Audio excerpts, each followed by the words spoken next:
L'usage des smartphones est à la mode au Gabon. Le pays compte environ 1 500 000 abonnés selon l'autorité de régulation des communications électroniques. Mais attention, le succès commercial de ces téléphones intelligents n'est pas sans inconvénient en référence à ces offres de services. Nous ne sommes pas satisfaits de ce qui se passe dans le pays par rapport à ce secteur de la téléphonie mobile. Il y a beaucoup à dire dans ce secteur.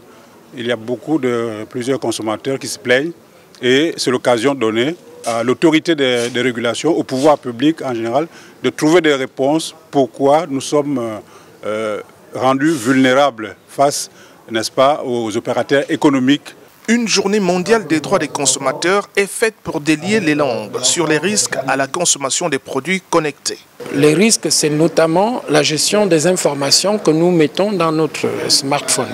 La gestion des informations, des images qui peuvent faire le tour du monde et qui peuvent parfois porter préjudice à ceux qui les diffusent ou aux tierces personnes, à nos proches. Il est donc important de donner la bonne information aux consommateurs, d'où l'intérêt de cette table ronde organisée par la Direction générale de la concurrence et de la consommation. La DGCC en abrégé se positionne ici comme arbitre des différents administratifs en cas de conflit entre les différentes parties. Lorsque un consommateur constate que ses droits ne sont pas respectés, il peut saisir la DGCC qui va convoquer l'opérateur pour voir effectivement si ce que dit le consommateur est vérifié.